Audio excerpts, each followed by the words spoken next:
Dear students, हम लोग chapter study कर रहे हैं pollution of air and water. और इसमें बच्चों हम लोगों ने फर्स्ट पार्ट में जो लास्ट टॉपिक डिस्कस किया वो डिस्कस किया था एयर पॉल्यूशन की डेफिनेशन। तो मैंने आप लोगों को बच्चों बोला था कि आप सब लोग अपनी कॉपी में नोट कर लेना एयर पॉल्यूशन की डेफिनेशन। बच्चों ये पैराग्राफ यहाँ से लेकर के यहाँ तक, ठीक है। तो एयर पॉल्यूशन में हम लोगों ने क्या पढ़ा कि when air is contaminated by unwanted substances, कि बच्चों जब एयर में, ठीक है, अनवांटेड सब्सटेंसेस आकर के मिल जाती हैं which have a harmful effect, जिसका हार्मफुल इफ़ेक्ट बच्चों दोनों पे होता है, living and non living things पे, तो उसको हम लोग बोलते हैं एयर पॉल्यूशन। कि आपकी एयर है, एयर में अनवांटेड सब्सटेंसेस आकर के मिल गए जिससे आपकी एयर पॉल्यूट हो गई, ठीक है। और उस पॉल्यूटेड एयर का हार्मफुल इफ़ेक्ट्स होता है लिविंग बीइंग और नॉन लिविंग थिंग्स पे, ठीक है। तो उसको हम लोग क्या बोलते हैं, एयर पॉल्यूशन। नेक्स्ट हम लोगों का टॉपिक है बच्चों, how does air get polluted, कि ये जो एयर होती है, एयर किस तरह से पॉल्यूट होती है। तो इसमें बच्चों हम लोग देखेंगे कि एयर जो पॉल्यूट होती है, एयर पॉल्यूशन में क्या क्या फैक्टर्स होते हैं जो रिस्पॉन्सिबल होते हैं। तो देखिए लिखा क्या है, the substances which contaminate the air are called air pollutants. तो कह रहा है बच्चों वो सब्सटेंसेस जो एयर में मिलते हैं, एयर को पॉल्यूट करते हैं, उसको हम लोग एयर पॉल्यूटेंट्स कहते हैं। तो सब लोग एयर पॉल्यूटेंट्स की डेफिनेशन नोट कर लेना यहाँ से लेकर के यहाँ तक। तो एयर पॉल्यूटेंट्स क्या होता है बच्चों, वो सब्सटेंसेस जो एयर को पॉल्यूट करता है, ठीक है। अब देखिए क्या लिखा है, समटाइम्स सच सब्सटेंसेस में कम फ्रॉम नेचुरल सोर्सेज। कह रहा है कि बच्चों ये जो आपका एयर पॉल्यूटेंट्स होता है ना, जो आपके एयर में मिलते हैं, तो कभी कभी ये जो सब्सटेंसेस होते हैं ना, ये नेचर से खुद आकर के एयर में मिल जाते हैं। नेचर से जो एयर में आकर के खुद से मिलते हैं, जैसे कह रहा है जो स्मोक है एंड डस्ट है, ठीक है। स्मोक हो गया, डस्ट हो गया, एराइजिंग फ्रॉम फॉरेस्ट फायर्स, ठीक है। आप लोग देखते हो जंगलों में अचानक से आग लग जाती है, ठीक है, बाई नेचर खुद से लग जाती है, तो उससे धुआं उठता है, ठीक है, उससे डस्ट हो रही है। जैसे धूल, आपकी बहुत तेज़ हवा चल रही है, धूल है, धूल उड़ गई, तो उससे भी एयर आपका क्या हो जाता है, पॉल्यूटेड हो जाता है। तो ये सब कैसे फिनोमिनन है, नेचुरल फिनोमिना, मतलब नेचर के कारण खुद से ही हमारी एयर क्या हो रही है, पॉल्यूटेड हो जा रही है। और वॉल्केनिक एरप्शंस, जब ज्वालामुखी जब फटती है आपकी, तो उसमें भी आप लोग देखते हो बहुत ज़्यादा स्मोक्स आपका जो है ऊपर उठता है, बहुत सारे डस्ट पार्टिकल्स होते हैं जिससे कारण आपकी एयर पॉल्यूट होती है। तो ये जो आपके एयर पॉल्यूटेंट्स हैं जो आपके एयर को पॉल्यूट करते हैं, ये दो तरह से होते हैं, ठीक है। एक तो आपका नेचुरली होता है, दूसरी चीज़ क्या कह रहा है बच्चों, pollutants are also added to the atmosphere by certain human activities. तो एक तो बच्चों नेचर के कारण हमारा एटमॉस्फेयर पॉल्यूट होता है, ठीक है, हमारी एयर पॉल्यूटेड होती है। दूसरा बच्चों क्या होता है, हमारी खुद की एक्टिविटीज़ के कारण, हम ह्यूमन एक्टिविटीज़ के कारण हम लोग खुद से भी अपने एयर को, एटमॉस्फेयर को पॉल्यूट करते हैं, ठीक है बच्चों। तो हमारे थ्रू कैसे होता है, तो जैसे देखो लिखा है, the sources of air pollutants are factories, ठीक है बच्चों। बहुत सारी फैक्ट्रीज़ हैं, फैक्ट्रीज़ में काम हो रहा है, ठीक है, तो वहाँ से भी आप लोग देख रहे हो बहुत सारे धुएं उठते हैं, ठीक है। आप फिगर में भी देख रहे हो, फैक्ट्री में काम हो रहा है, ये चिमनी है, चिमनी से बहुत सारे यहाँ पे स्मोक आपके आ रहे हैं। फिर पावर प्लांट्स है, पावर प्लांट्स बच्चों जहाँ पे बिजली आपकी बनाई जाती है, तो कोयले से भी बिजली बनती है, ठीक है, तो कोयले को जलाया जाता है, तो वहाँ से भी बहुत ज़्यादा आपका स्मोक उठता है। ऑटोमोबाइल एग्जॉस्ट्स है, आप लोग जो गाड़ियाँ चला रहे हो, गाड़ी के जो पेट्रोल हैं, डीजल्स हैं, जो फ्यूल्स है जो बर्न हो रहा है, ठीक है, उससे भी आपका स्मोक निकलता है। And burning of firewood and dung cakes, बच्चों लकड़ियों को जलाने से, खाना बनाने के लिए देखते हो गांव में लकड़ियों का यूज होता है, ठीक है, डंग केक्स का भी यूज होता है। तो डंग केक्स क्या होता है बच्चों, तो आप लोग कंडे देखा होगा ना, तो कंडे को भी जला करके घर में जो है गांव में इसका भी यूज किया जाता है एज ए फ्यूल। किस लिए बच्चों, अपने खाना को बनाने के लिए, ठीक है। तो आप लोग देख रहे हो ये जो एयर है, एयर जो है दो तरह से पॉल्यूट होती है, एक तो नेचर के थ्रू, तो नेचुरली एग्जिस्ट जो सब्सटेंसेस, जैसे आप देखते हो जंगल में अचानक से आग लग जाना, ठीक है, वॉल्केनिक एरप्शंस होना, डस्ट पार्टिकल्स का एयर में मिल जाना, तो ये सब आपके नेचर अकरिंग हैं, substances which contaminate the air and air gets polluted। वहीं बच्चों ह्यूमन एक्टिविटीज़ के कारण हम लोगों ने स्टडी कर लिया कि फैक्ट्रीज़ में काम हो रहा है, पावर प्लांट्स में काम हो रहा है, वहाँ पर फ्यूल बर्न हो रहा है, ठीक है, स्मोक रिलीजेस हो रहे हैं, ऑटोमोबाइल्स जो चल रही हैं उससे जो पेट्रोल डीजल्स जल रहे हैं उससे भी जो है बहुत सारी पॉइजनस गैसेज एटमॉस्फेयर में रिलीज़ होती हैं और हम लोग की एयर क्या होती है, पॉल्यूटेड होती है। ठीक है बच्चों, यहाँ तक क्लियर है। चलिए नेक्स्ट आगे कंटिन्यू करते हैं। देखिए एक्टिविटी 18.2 क्या कह रहा है, you might have read in the newspaper that respiratory problems amongst childrens are rising day by day. कह रहा है बच्चों आप लोग न्यूज़पेपर में स्टडी कर रहे होगे, देखते भी होगे कि एयर पॉल्यूशन के कारण, ठीक है, बच्चों में सांस लेने की प्रॉब्लम दिन पे दिन बढ़ती जा रही है। ठीक है, conduct a survey of house in your neighbourhood and among friends to find out how many childrens are suffering from respiratory problems. आपको करना क्या है बच्चों, आपको कुछ आपके फ्रेंड्स के साथ ग्रुप बनाना है और आपको अपनी लोकेलिटीज़, अपने पड़ोस में, ठीक है, अपनी कॉलोनीज़ में घूमना है और घर में जा कर के आपको एक डाटा कलेक्ट करना है, इन्फॉर्मेशन लेनी है कि कितने बच्चे उनके घर में हैं और कितने बच्चों को सांस लेने में प्रॉब्लम होती है। ठीक है, तो दिस इज़ एन एक्टिविटी। तो चलिए आगे देखते हैं क्या है। Many respiratory problems are caused by air pollution. तो ये जो बच्चों जो रेस्पिरेटरी प्रॉब्लम्स होती है, जो सांस लेने में लोगों को प्रॉब्लम हो रही है, ठीक है, इसका जो मेन रीज़न है ना बच्चों, वो रीज़न है एयर पॉल्यूशन। मेन सोर्स है उसका एयर पॉल्यूशन ही।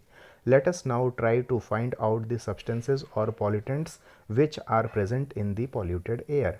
अब ये जो पॉल्यूटेड एयर में जो पॉल्यूटेंट्स बच्चों प्रेजेंट हैं, ठीक है, वो किस कारण से हो सकते हैं, वो कौन कौन सी गैसेस हैं, वो कौन कौन से पार्टिकल्स हैं जो प्रेजेंट होते हैं आपके पॉल्यूटेड एयर में। तो देखिए, have you noticed how rapidly the number of vehicles is increasing in our cities. तो बच्चों जैसा कि आप लोग देख रहे हो कि आजकल क्या होता है कि नंबर ऑफ़ व्हीकल्स, जितनी गाड़ियाँ हैं सड़कों पे, गाड़ियों की संख्या ज़्यादा हो रही है। हर एक घर के लोग चाहते हैं कि उनके घर में गाड़ियाँ हो जाए, ठीक है, सुख सुविधाएं लोग चाह रहे हैं। नंबर ऑफ़ पॉपुलेशंस भी इंक्रीज़ कर रही है, ठीक है, जिससे उनकी डिमांड भी इंक्रीज़ कर रही है। तो पर डे आप देख रहे हो कि हमारे सिटीज़ में नंबर ऑफ़ व्हीकल्स इंक्रीज़ कर रहे हैं। अब क्या होता है बच्चों, जब व्हीकल है तो व्हीकल को लेकर के आप सड़क पे जाओगे, मार्केट जाओगे, ठीक है, जब व्हीकल चलेगा तो उससे आपके फ्यूल्स बर्न होंगे ही होंगे। तो देखिए क्या लिखा है, vehicles produce high levels of pollutants like carbon monoxide, carbon dioxide, nitrogen oxides and smoke.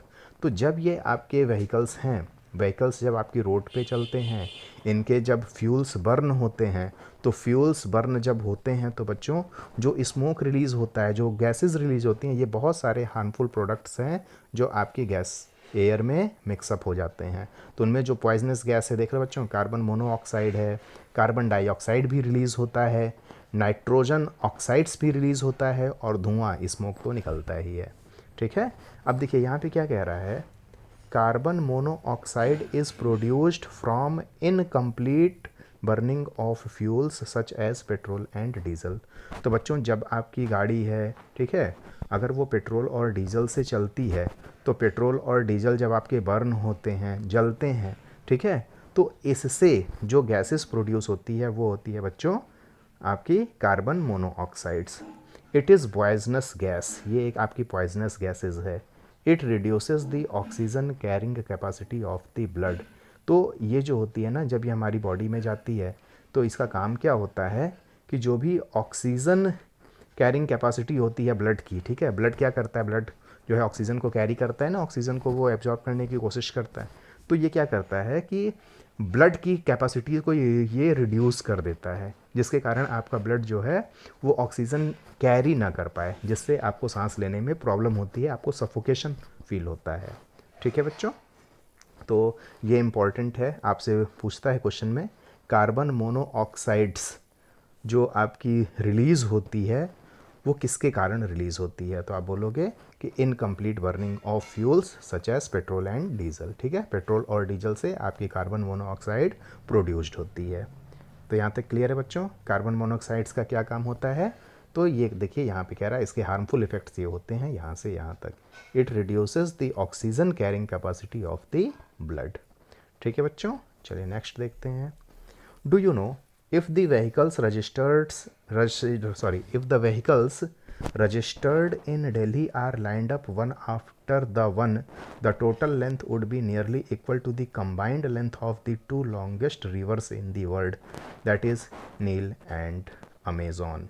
तो कह रहा है बच्चों कि आप लोग देख रहे हो ये जो दिल्ली है ना, दिल्ली में इतनी ज़्यादा व्हीकल्स हैं कि जो ये व्हीकल्स अगर आप इनको लाइन से एक सीक्वेंस में खड़ा करोगे, ठीक है, एक के पीछे एक, एक के पीछे एक, अगर आप इसको खड़ा करोगे तो इतनी ज़्यादा जो है आपकी गाड़ियाँ हैं कि आप इसको कंपेयर कर सकते हो कि इनकी जो कंबाइंड लेंथ होगी ना, वो वर्ल्ड में जो दो सबसे बड़ी नदियाँ पाई जाती हैं जैसे नील और अमेज़ॉन हो गई, तो इनकी जो लेंथ है लगभग इनके बराबर हो जाएगी, ठीक है। तो चलिए नेक्स्ट आगे देखते हैं क्या है। नेक्स्ट है बच्चों देखो, बूझो remembers seeing a thick fog layer in the atmosphere especially during winters. तो बच्चों आप लोग देख रहे हो बूझो क्या कहता है कि जब ये विंटर्स आता है, ठीक है, ठंडी का मौसम आता है, तो ठंडी के मौसम में आप लोग देखते हो कि कभी कभी आपको एटमॉस्फेयर में, ठीक है, फॉग लाइक लेयर दिखाई देती है, ठीक है, आपको लगता है फॉग है, धुआं है, ठीक है, वो कोहरे जैसा लगता है आपको। तो ये जो फॉग लाइक लेयर आपको एटमॉस्फेयर में दिखता है during specially winters, this is smog, ठीक है। ये क्या होता है बच्चों, स्मॉग होता है, इसको स्मॉग बोलते हैं। तो स्मॉग क्या है, विच is made up of smoke and fog, ठीक है। तो स्मोग में आपके स्मोक भी होते हैं, धुआं भी होता है, और फॉग जिसको आप कोहरे बोलते हो। तो फॉग लाइक लेयर स्ट्रक्चर्स जो आपको विंटर्स के सीजन्स में दिखाई दे रही है, ठीक है, वो आपका स्मॉग होता है, ठीक। तो आप लोग ये लिख लेना, स्मॉग क्या होता है, तो smog which is made up of smoke and fog. अब देखिए क्या है, स्मोक में कंटेन्स ऑक्साइड्स ऑफ नाइट्रोजन। तो ये जो स्मोक होता है, स्मोक में आपके नाइट्रोजन के ऑक्साइड्स होते हैं, which combine with other air pollutants, ठीक है, जो आपके और भी अदर एयर पॉल्यूटेंट्स से कंबाइन होते हैं, उनसे मिलते हैं, ठीक है, and fog to form smog, ठीक है। तो और भी अदर एयर पॉल्यूटेंट से मिलते हैं, फॉग से मिलते हैं, और ये स्मॉग को फॉर्म करते हैं। अब देखिए क्या लिखा है, ये जो स्मॉग है, स्मॉग का क्या होता है, तो स्मोक तो आपने देख लिया कि स्मॉग क्या है, smog is made up of smoke and fog. Smog किससे बना हुआ है, स्मोक से और फॉग से, ठीक है। स्मोक कॉजेज़ ब्रीदिंग डिफ़िकल्टीज़, ठीक है, स्मॉग से क्या होता है, ब्रीदिंग डिफ़िकल्टीज़ होती है, सच एज़ अस्थमा की प्रॉब्लम होगी, कफ होगी, ठीक है, आपको खांसी आ गई, एंड विजिंग इन चिल्ड्रंस, और जो बच्चे होते हैं बच्चों में जुखाम की जो समस्या होती है, ठीक है, जो छींकने की आती है, तो ये सारी प्रॉब्लम्स होते हैं आपके स्मॉग के। तो स्मॉग के जो कॉजेज़ हैं इसको आप लोग अपनी कॉपी में नोट कर लोगे। तो पहले तो स्मॉग लिखोगे, स्मॉग क्या है, smog which is made up of smoke and fog, फिर आप इसके कॉजेज़ लिखोगे यहाँ से, the smog causes breathing difficulties such as asthma, cough, wheezing in children, ठीक है बच्चों। तो यहाँ तक क्लियर है, चलिए आगे बढ़ते हैं। Many industries are also responsible for causing air pollutions. तो बच्चों हम लोगों ने पढ़ा कि जो एयर पॉल्यूशन होता है दो तरह से होता है, एक नेचुरली अकरिंग होता है और दूसरा क्या है बच्चों, ह्यूमन एक्टिविटीज़। तो ह्यूमन एक्टिविटीज़ में आपकी इंडस्ट्रीज़ का रोल होता है। तो चलिए देखिए क्या है, ये जो मैनी इंडस्ट्रीज़ हैं, these are responsible for causing air pollution. Petroleum refineries are a major source of gaseous pollutants like sulphur dioxide. तो बच्चों आप लोगों ने पेट्रोलियम रिफाइनरी पढ़ा था ना, कि पेट्रोलियम रिफाइनरीज़ वो होती है जहाँ पे पेट्रोलियम प्रोडक्ट्स को जो है सेपरेट किया जाता है अलग अलग। तो ड्यूरिंग उस दैट प्रोसेस बहुत सारे आपके जो पॉइजनस गैसेस होते हैं ना, वो आपके एयर में मिक्सअप होते हैं। तो इसमें बच्चों जो होते हैं वो गैसेस वो होते हैं आपके सल्फ़र डाइऑक्साइड होते हैं एंड नाइट्रोजन डाइऑक्साइड्स होते हैं। अब देखिए क्या लिखा है, sulphur dioxides and nitrogen sulphur dioxide is produced by combustion of fuel like coal in power plants. अब बच्चों ये जो सल्फ़र डाइऑक्साइड होता है ना, सल्फ़र डाइऑक्साइड एटमॉस्फेयर में जो रिलीज़ होती है, जो जाती है पॉइजनस गैसेस, ये किसके कारण से जाती है, तो जो आपके फ्यूल्स का कंबशन होता है, ठीक है, जैसे like coal in power plants, power plants में जहाँ पे बिजली बनाई जा रही है, कोल को जलाया जा रहा है, तो वहाँ पे सल्फ़र डाइऑक्साइड गैस रिलीज़ होती है, ठीक है। It can cause respiratory problems, इसमें आपको रेस्पिरेटरी प्रॉब्लम्स होती हैं, इंक्लूडिंग परमानेंट लंग डैमेज। बच्चों आपका जो लंग है वो लंग भी आपका परमानेंट डैमेज हो सकता है, ठीक है। You have already studied about the burning of fossil fuels in chapter 5। ठीक है बच्चों, तो आप लोगों ने चैप्टर 5 जो स्टडी किया था पेट्रोलियम प्रोडक्ट्स, वहाँ पे हम लोगों ने इसको स्टडी किया था। ठीक है, कि क्या क्या प्रॉब्लम्स होती हैं। चलिए नेक्स्ट बच्चों देखते हैं हम लोग। Other kinds of pollutants are chlorofluorocarbons, जिसको हम लोग शॉर्ट में CFC बोलते हैं, which are used in refrigerators, air conditioners and aerosol sprays. तो बच्चों क्या होता है ना, आप लोगों ने एक तो देखा कि जब कोल को जला रहे हैं तो कोल को जलाने से वहाँ से जो गैस निकलती है वो सल्फ़र डाइऑक्साइड होती है, वो एयर को पॉल्यूट करती है। तो बच्चों एयर पॉल्यूशन का जो एक और दूसरा सोर्स है ना, एक और गैस है बच्चों, वो है आपकी क्लोरोफ्लोरोकार्बन्स। ठीक है, तो ये क्लोरोफ्लोरोकार्बन्स जो है आपकी निकलती है, कब निकलती है, जब आपकी रेफ्रिजरेटर्स चलती है, फ्रीज चलती है बच्चों। ठीक है, तो फ्रीज जो चलाई जा रही है तो वहाँ से भी जो गैस रिलीज़ हो रही है एटमॉस्फेयर में, वो क्लोरोफ्लोरोकार्बन्स गैस होती है, जो कि बहुत ही पॉइजनस गैस होती है। AC बच्चों जो चलाई जाती है, जो एयर कंडीशन होता है, आप लोग सोचते हो कि एयर कंडीशन में कौन सा पॉल्यूशन हो रहा है, तो एयर कंडीशन जब आपकी AC चलती है तो वहाँ से भी बच्चों आपके ये क्लोरोफ्लोरोकार्बन्स एटमॉस्फेयर में रिलीज़ होते हैं, जिससे आपका एयर पॉल्यूटेड होता है। एरोजल स्प्रेज मतलब बच्चों जो आपके पेंट वगैरह होते हैं, आप लोग देखते हो ना, पेंट का जो रोल होता है, पेंट जो बनाया जाता है, तो पेंट में भी जो है उसका जो प्रोसेस किया जाता है, जो स्प्रे किया जाता है, तो वहाँ पर भी आपके क्लोरोफ्लोरोकार्बन्स होते हैं जो आपके एटमॉस्फेयर में रिलीज़ होते हैं। ठीक है, तो क्लोरोफ्लोरोकार्बन्स किस तरह से आपके एटमॉस्फेयर को ये पॉल्यूट करता है, तो कह रहा है कि CFC damage the ozone layer of the atmosphere. ये जो क्लोरोफ्लोरोकार्बन्स होते हैं ना, ये हमारे ओजोन लेयर को डैमेज कर देते हैं, एटमॉस्फेयर को। ठीक है, recall that ozone layer protects us from harmful ultraviolet rays of the sun. जैसा कि आप सब लोगों ने पढ़ा है बच्चों कि ये जो ओजोन लेयर होता है, ये ओजोन लेयर सन से आने वाली हार्मफुल जो UV रेज होती हैं, अल्ट्रावायलेट रेज होती हैं, उससे हम लोगों को बचाता है। ठीक है, आप सबको पता है बच्चों कि ये सन है, सन से जो भी आपकी रेज आ रही हैं UV, और ये आपका सपोज़ अर्थ है बच्चों, तो अर्थ के ऊपर यहाँ पे आपका ओजोन लेयर पाया जाता है। तो ओजोन लेयर क्या करता है कि यहाँ से जितनी भी अल्ट्रावायलेट रेज आती हैं, ठीक है, ये अल्ट्रावायलेट रोज को डायरेक्ट हमारे पास नहीं आने देता है, ये इसको बहुत सारी रेज को ये यहाँ से रिफ्लेक्ट कर देता है। ठीक है, तो ये जो CFCs हैं, CFCs क्या करती हैं, इस ओजोन लेयर्स को डिस्ट्रॉय कर देती हैं बच्चों। ठीक है, इसको जो है तोड़ने का काम कर देती हैं, इसको डिप्लीट्स कर देती हैं। तो इसमें क्या होता है, ओजोन में होल्स हो जाते हैं, और जब यहाँ पे ओजोन्स में होल्स हो जाएंगे तो क्या होगा कि ये UVs रेज डायरेक्ट आएंगी, ठीक है, हमारी बॉडीज़ पे पड़ेंगी, और हमें बहुत सारी स्किन रिलेटेड प्रॉब्लम्स होंगे, बहुत सारे टेम्परेचर्स आपका अर्थ का क्या होगा, इंक्रीज़ कर जाएगा, जिसके कारण यहाँ पे लाइफ का सर्वाइवल क्या होगा, वो मुश्किल होने लगेगा। इसलिए ओजोन का, ठीक है, एटमॉस्फेयर में एक बहुत ही इम्पॉर्टेंट रोल होता है कि ओजोन हमारे अर्थ को जो है अल्ट्रावायलेट रेज से प्रोटेक्ट करता है। ठीक है बच्चों, तो इसके बारे में भी आप लोगों ने फर्दर क्लासेस में या अपने प्रीवियस क्लासेस में स्टडीज़ की होंगी, प्रीवियस क्लासेस में स्टडी की होंगी। नहीं की होंगी तो बच्चों ओजोन होल, ओजोन लेयर्स, इनके बारे में आप और डिटेल्स में क्लास 10th में स्टडी करोगे। ठीक है बच्चों, तो देखिए लिखा है recall that the ozone layer protects us from harmful ultraviolet rays of the sun. ये ओजोन लेयर जो होती है ये हमें प्रोटेक्ट करती है, किससे करती है, जो भी हार्मफुल अल्ट्रावायलेट रेज आते हैं, कहाँ से बच्चों, सन से। Have you heard of the ozone hole. Ozone hole के बारे में आप लोगों ने कभी सुना है, नहीं सुना है, तो मैंने आपको अभी जो है एक छोटा सा एग्जांपल दिया था कि जैसे मान लो आपका ये अर्थ है, ठीक है बच्चों, और ये वाली जो लेयर है ये ओजोन लेयर है।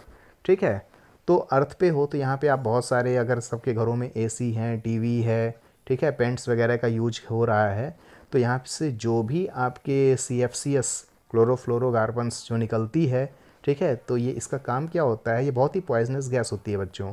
ये जाती है तो ये ओजोन लेयर्स जो बनी हुई है ना, इसको ब्रेक करने का काम करती है, इसको तोड़ने के काम करती है, इसमें जो एटम्स मॉलिक्यूल्स हैं उनको ब्रेक करती है। ठीक है, तो जब ये एटम्स मॉलिक्यूल्स को ब्रेक करती है तो यहाँ पे क्या होता है, होल क्रिएट हो जाता है, और जब यहाँ पे होल क्रिएट हो जाता है तो जो सन से आने वाली जो UVs रेज हैं, अल्ट्रावायलेट रेज हैं, उनको एक पैसेज मिल जाता है, रास्ता मिल जाता है, और वो डायरेक्ट आती हैं अर्थ की सरफेस तक, ठीक है।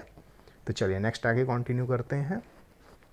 Try to find out about it. Ozone holes के बारे में आपको और इन्फॉर्मेशन लेनी है तो आप इसको जो है इंटरनेट के थ्रू आप इसको स्टडी कर सकते हो, बट एज ए ग्लांस मैंने ब्रीफ में आपको इसको बता दिया कि ओजोन होल क्या होता है और किस तरह से ओजोन लेयर को क्लोरोफ्लोरोकार्बन्स डैमेज पहुंचाते हैं, ठीक है। Thankfully less harmful chemicals are now being used in place of CFCs। अब आज की डेट में क्या है बच्चों, जब लोगों को पता चला, ठीक है, कि ये जो CFCs हैं ये हमारे ओजोन लेयर को ब्रेक कर दे रहे हैं, तोड़ दे रहे हैं, उसमें होल क्रिएट कर रहे हैं, जिससे हमारे जो अर्थ है, अर्थ का जो एटमॉस्फेयर है, जो अर्थ का टेम्परेचर है, उस पर इफ़ेक्ट पड़ रहा है, ठीक है। तो अब साइंटिस्ट लोग क्या किए कि इस CFCs को जो है रिमूव कर दिए, ठीक है, और इनकी जगह लेस पॉल्यूटेंट केमिकल्स का यूज होने लगा बच्चों। कहाँ पे? आपके रेफ्रिजरेटर्स में, ACs में और पेंट्स में, ठीक है। चलिए नेक्स्ट आगे कंटिन्यू करते हैं। In addition to the above mentioned gases, automobiles which burn diesels and petrols also produce tiny particles which remain suspended in air for long periods, ठीक है बच्चों। तो इसमें क्या कह रहा है बच्चों, जब भी आपके ऑटोमोबाइल्स चलती है, ठीक है, तो उससे जो भी गैसेस आपकी बर्न्स होती हैं, जैसे आपके जो डीजल्स हैं, पेट्रोल्स हैं, ठीक है, तो ये जब बर्न होते हैं तो इनसे तो आपकी गैसेस, तो पॉइजनस गैसेस रिलीज़ तो होती ही हैं एटमॉस्फेयर में, साथ में बहुत सारे छोटे छोटे पार्टिकल्स भी आपके एयर में बहुत समय तक रह जाते हैं, ठीक है। दे रिड्यूसेस विजिबिलिटी। तो इससे क्या होता है बच्चों कि विजिबिलिटी कम हो जाती है। आप लोग देखते हो जब भी गाड़ियाँ चलती हैं वहाँ पे डीजल पेट्रोल जब जलता है, ठीक है, आप किसी ट्रैफिक में होते हो तो वहाँ पे आपको धुंध जैसा दिखता है और आपकी विजिबिलिटी बिल्कुल क्लियर नहीं होती, आपको धुएँ धुएँ जैसा लगता है व्हेन इनहेल्ड। और ये जो विजिबिलिटी है, अब आप वहाँ पे हो, एयर आपकी बहुत पॉल्यूटेड है, और जब आप इसको इनहेल करोगे, सांस लोगे उस जैसे एटमॉस्फेयर में, उस एयर कंडीशंस में, ठीक है, दे कॉज डिजीजेस। तो इससे आपको बीमारियाँ होंगी। Such particles are also produced during industrial processes like steel making and mining. तो बच्चों ये जो आपका फॉग, जो आपका विजिबिलिटी जहाँ क्लियर नहीं हो रही है, जहाँ पे आपके बहुत सारी पॉइजनस गैसेस एटमॉस्फेयर में रिलीज़ हो रही है, बहुत सारे छोटे छोटे डस्ट पार्टिकल्स भी आपके एटमॉस्फेयर में काफ़ी समय तक सस्पेंडेड पाए जा रहे हैं, ठीक है। तो ये प्रोसेस आपका स्टील मेकिंग में भी होता है और माइनिंग में भी पाया जाता है। Power plants gives out tiny ash particles which also pollute the atmosphere, ठीक है बच्चों। तो वही मैंने आपको बोला कि जो पावर प्लांट्स होते हैं जहाँ पे बिजली बनाई जाती है, वहाँ पर भी बहुत सारे आपके पॉइजनस गैसेस एटमॉस्फेयर में रिलीज़ होती हैं और बहुत सारे छोटे छोटे टिनी ऐश पार्टिकल्स भी आपके एयर में सस्पेंडेड रह जाते हैं, जिससे आपका एयर क्या होता है, पॉल्यूट हो जाती है, ठीक है। तो यहाँ तक क्लियर है बच्चों। नेक्स्ट देखिए, ये आपकी एक्टिविटीज़ है 18.3। Prepare the table using the pollutants mentioned above, you may even add more data to the following tables. अब आपको बच्चों यहाँ पे लिखना है एयर पॉल्यूटेंट्स कौन कौन से हैं, उनका सोर्स क्या है, उनका इफ़ेक्ट्स क्या है, ठीक है बच्चों। तो ये आपकी एक्टिविटी है 18.3। बच्चों जो नेक्स्ट टॉपिक हम लोगों को स्टडी करना है वो पढ़ना है केस स्टडी, ठीक है, दी ताजमहल।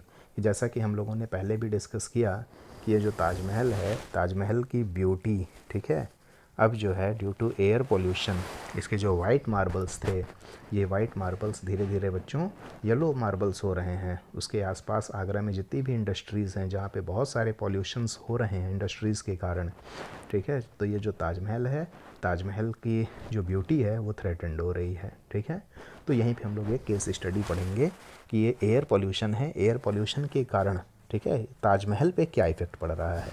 तो देखिए क्या कह रहा है, over the past 2 decades India's most famous tourist attractions Taj Mahal located in Agra has become a matter of concern. कह रहा है बच्चों ये जो आपका ताजमहल जो आगरा में स्थित है, ठीक है, जो आपके 7 वंडर्स में पाया जाता है आज की डेट में, ठीक है, ये बहुत बड़ा कंसर्न बना हुआ है लोगों के लिए, ठीक है, पिछले कुछ सालों से। Experts have warned that pollutants in air are discoloring its white marble। अब बच्चों जो एक्सपर्ट्स लोग हैं, ठीक है, जो एटमॉस्फेयर के बारे में, जो एयर पॉल्यूशंस के बारे में जो इन्फॉर्मेशन देते हैं, तो ये एक्सपर्ट्स लोग कह रहे हैं कि जो एयर पॉल्यूटेंट्स हैं, तो एयर पॉल्यूटेंट्स जो है इसके वाइट मार्बल्स को डिस्कलर्ड कर रहे हैं, ठीक है। So it is not only living organisms that get affected by polluted air. तो कह रहा है कि सिर्फ लिविंग ऑर्गेनिजम्स तक ही पॉल्यूटेड एयर का अफेक्ट नहीं होता है, but non living things like buildings, monuments and statues also get affected. ठीक है बच्चों, तो ये हम लोग पहले भी पढ़ लिए थे कि एयर पॉल्यूशन क्या होता है। तो एयर पॉल्यूशन में वो जब एयर आपकी कॉन्टेमिनेट हो जाए, उसमें अनवांटेड सब्सटेंसेस आकर के मिल जाएं जिसका इफ़ेक्ट दोनों पे हो, लिविंग और नॉन लिविंग। तो अभी तक तो हम लोगों ने लिविंग का देखा कि हम लोग को सांस लेने में दिक्कत हो जाएगी, अस्थमा की प्रॉब्लम हो जाएगी, ठीक है, वगैरह वगैरह, आपको रेस्पिरेटरी प्रॉब्लम होगा, लंग पूरा डैमेज हो जाएगा। ये तो लिविंग थिंग्स की बात हो गई। नॉन लिविंग थिंग्स में आप लोग देख रहे हो जो ताजमहल है, ताजमहल की जो वाइट मार्बल्स है ये डिस्कलर हो रहा है, ठीक है। बहुत सारी बिल्डिंग्स हैं, बिल्डिंग्स भी आपके कोरोड हो रहे हैं, मोनूमेंट्स भी आपके बहुत सारे क्या हो रहे हैं, कोरोड हो रहे हैं। बहुत सारी स्टैच्यूज़ भी हैं जो भी आपके एयर पॉल्यूशन के कारण इनके ऊपर भी अफेक्ट हो रहा है, ठीक है। तो चलिए देखते क्या है। The industries located in and around Agra like rubber processing, automobile, chemicals and especially the Mathura oil refinery. तो बच्चों ये कह रहा है कि जो ताजमहल आपका आगरा है ना, तो आगरा के आसपास बहुत सारी इंडस्ट्रीज़ पाई जाती हैं। जैसे कुछ ऐसी इंडस्ट्रीज़ होती है जहाँ पे सिर्फ रबर का काम होता है, ठीक है। आप लोगों ने देखा हो कि जो आगरा है, आगरा में शूज़ का भी काम होता है, ठीक है, लेदर्स का भी काम होता है, ऑटोमोबाइल्स के भी होते हैं जहाँ पे ऑटोमोबाइल्स की मैन्युफैक्चरिंग होती है। कुछ केमिकल्स भी बनाए जाते हैं, ठीक है, केमिकल्स की भी फैक्ट्री होती है। और स्पेशली कह रहा है बच्चों मथुरा में, ठीक है, आपकी एक ऑयल रिफाइनरी है। तो इन सब के कारण वहाँ का जो एटमॉस्फेयर है, जो एयर है, ये बहुत ज़्यादा पॉल्यूटेड हो जाती है। उस एयर में बहुत सारे पॉल्यूटेंट्स मिक्सअप हो जाते हैं। These have been responsible for producing like pollutants, sorry, this have been responsible for producing pollutants. तो ये जितने भी आपके फैक्ट्रीज़ हैं, ठीक है, तो ये सारे फैक्ट्रीज़ रिस्पॉन्सिबल हैं बच्चों बहुत सारे एयर पॉल्यूटेंट्स को एयर में मिक्सअप करने के लिए। उसमें जो पॉल्यूटेंट्स हैं वो कौन कौन से हैं बच्चों? Sulphur dioxide and nitrogen dioxides. ये बहुत पॉइजनस गैसेज होती हैं बच्चों। देखो लिखा है, these gases react with the water vapour present in the atmosphere.